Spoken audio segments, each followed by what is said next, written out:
السلام علیکم۔ ایک رئیس صبح ہی شکار کی نیت سے اپنے آدمیوں کے ساتھ جنگل روانہ ہوا، مگر اچانک کسی وجہ سے رئیس کا گھوڑا ڈر گیا اور تیز تیز بھاگنا شروع کر دیا۔ وہ اپنے آدمیوں سے کافی دور نکل چکا تھا اور گھوڑے سے گر گیا۔ اسے معمولی سی خراشیں آئیں، مگر وہ پیاس سے بدحال ہو چکا تھا۔ ادھر ہی جنگل میں اسے ایک دیہاتی نظر آیا جو بکریاں چرا رہا تھا۔ اس نے دیہاتی سے کہا، اگر ایک گلاس پانی کا مل جائے تو یہ آپ کا مجھ پر احسان ہوگا۔ دیہاتی نے اپنی بکری کا دودھ نکالا اور رئیس کو پیش کیا۔ رئیس دیہاتی کے اس اخلاق سے بہت متاثر ہوا۔ اس نے جیب سے ایک کاغذ نکالا اور اس پر کچھ لکھ کر دیہاتی کے حوالے کر دیا۔ دیہاتی نے عرض کی کہ جناب، میں پڑھا لکھا انسان نہیں ہوں، آپ نے جو لکھا ہے وہ پڑھ کر سنا دیجئے۔ رئیس نے کہا کہ میں نے لکھا ہے کہ دودھ کے گلاس کے بدلے 100 ایکڑ زمین مبارک ہو۔ کل یہ کاغذ کا ٹکڑا لے کر میرے ڈیرے پر آنا اور 100 ایکڑ زمین کے کاغذات مجھ سے لے جانا۔ دیہاتی یہ سن کر بہت خوش ہوا۔ اس نے کاغذ کے ٹکڑے کا بوسہ لیا اور اس بکری کی بلائیں لینے لگا جس کے دودھ کی وجہ سے اتنا بڑا رقبہ ملنے جا رہا تھا۔ یہ دوپہر کا وقت تھا جب دیہاتی تھک چکا تھا اور ایک درخت کے نیچے آرام کرنے کی غرض سے لیٹ گیا۔ اسے گہری نیند آ چکی تھی اور کاغذ کا وہ قیمتی ٹکڑا اپنے سینے پر رکھا، مگر جب نیند سے بیدار ہوا تو ایسا واقعہ ہوا جس کا اس نے زندگی میں نہیں سوچا تھا۔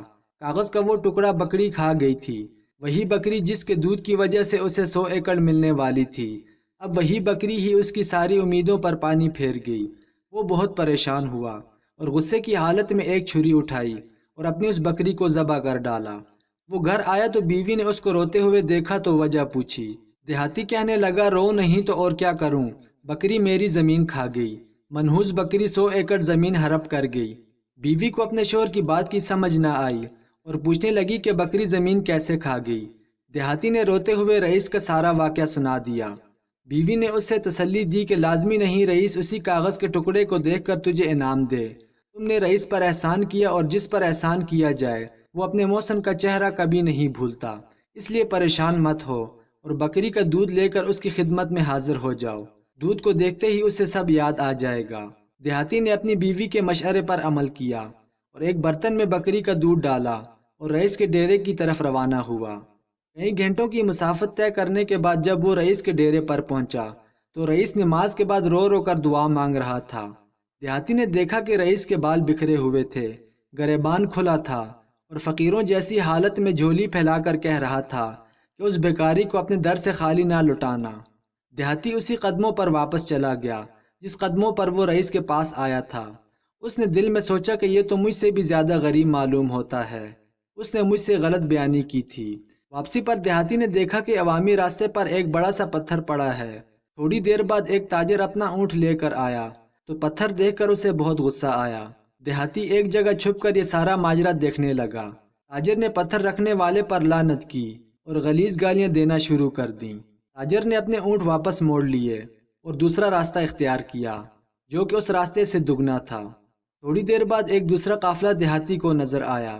اصل میں وہ ایک بارات تھی جو دلہن کو لینے کے لیے دوسرے گاؤں جا رہی تھی۔ جب انہوں نے بڑا سا پتھر راستے میں پڑا دیکھا تو پتھر رکھنے والے کو گالیاں دینا شروع کر دیں اور اپنا راستہ تبدیل کر کے پہلے سے طویل راستہ منتخب کیا۔ دیہاتی کافی دیر تک وہاں بیٹھا مگر کوئی مزید قافلہ وہاں سے نہیں گزرا۔ شاید سب لوگوں کو معلوم ہو چکا تھا کہ اس راستے میں ایک رکاوٹ ہے، پتھر کی شکل میں۔ دیہاتی اپنی جگہ سے اٹھا اور خود سے کہا کہ اس رکاوٹ کو ہمیشہ ہمیشہ کے لیے اس راستے سے ہٹا دینا چاہیے۔ اس نے پتھر ہٹانے کی کوشش کی مگر پتھر بہت وزنی تھا۔ دیہاتی نے ہمت نہ ہاری اور پتھر ہٹانے میں اپنی پوری قوت لگا دی۔ آخر کار وہ پتھر راستے سے ہٹ چکا تھا۔ دیہاتی کو محسوس ہوا کہ پتھر کے نیچے ایک صندوق دفن ہے۔ دیہاتی نے وہ صندوق باہر نکالا اور کھولا تو اس میں پوری 5000 اشرفیاں موجود تھیں اور ساتھ میں ایک خط بھی لکھا پڑا تھا جس کی تحریر کچھ یوں تھی کہ 5000 اشرفیاں اس آدمی کے لیے ہیں جس نے یہ پتھر راستے سے ہٹایا اور مخلوق خدا کے لیے آسانیاں پیدا کی، کیونکہ مشکل کھڑی کرنے والے کو گالیاں دینا بہت آسان ہے مگر خود تکلیف برداشت کر کے اس مشکل کو ختم کرنا آسان نہیں ہے۔ دیہاتی نے وہ صندوق اٹھایا اور گھر لے آیا اور سارا واقعہ اپنی بیوی کو سنا دیا۔ وہ ابھی گھر پہنچا ہی تھا کہ دروازے پر دستک ہوئی۔ دیہاتی نے دیکھا کہ رئیس دروازے پر زمین کے کاغذات لے کر کھڑا تھا اور دیہاتی سے کہا کہ میں اپنا وعدہ پورا کرنے آیا ہوں، مگر دیہاتی نے یہ کہتے ہوئے زمین لینے سے انکار کر دیا کہ جس مالک سے تم رو رو کر مانگ رہے تھے اس نے بھی مجھے عطا کیا ہے جو کہ میری اوقات سے بھی زیادہ ہے۔ جو لوگ مخلوق خدا کے لیے آسانیاں پیدا کرتے ہیں تو وہ پاک ذات اس آدمی کو کبھی تنہا نہیں چھوڑتی اور وہاں سے عطا کرتا ہے جہاں سے اس کا گمان بھی نہیں ہوتا۔ ہوٹل پر بیٹھے ایک شخص نے دوسرے سے کہا، یہ ہوٹل پر کام کرنے والا بچہ اتنا بے وقوف ہے کہ میں 500 اور 50 کا نوٹ رکھوں گا تو یہ 50 کا نوٹ ہی اٹھائے گا، اور ساتھ ہی بچے کو آواز دی اور 2 نوٹ سامنے رکھتے ہوئے بولا، ان میں سے زیادہ پیسوں والا نوٹ اٹھا لو۔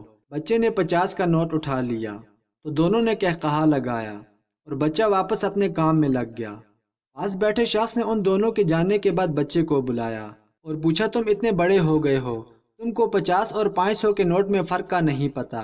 یہ سن کر بچہ مسکرایا اور بولا، یہ آدمی اکثر کسی نہ کسی دوست کو میری بے وقوفی دکھا کر انجوائے کرنے کے لیے یہ کام کرتا ہے، اور میں 50 کا نوٹ اٹھا لیتا ہوں، وہ خوش ہو جاتے ہیں اور مجھے 50 روپے مل جاتے ہیں۔ جس دن میں نے 500 اٹھا لیا اس دن یہ کھیل بھی ختم ہو جائے گا اور میری آمدنی بھی۔ زندگی بھی اس کھیل کی طرح ہی ہے، ہر جگہ سمجھدار بننے کی ضرورت نہیں ہوتی۔ جہاں سمجھدار بننے سے اپنی ہی خوشیاں متاثر ہوتی ہوں، وہاں بے وقوف بن جانا ہی سمجھداری ہے۔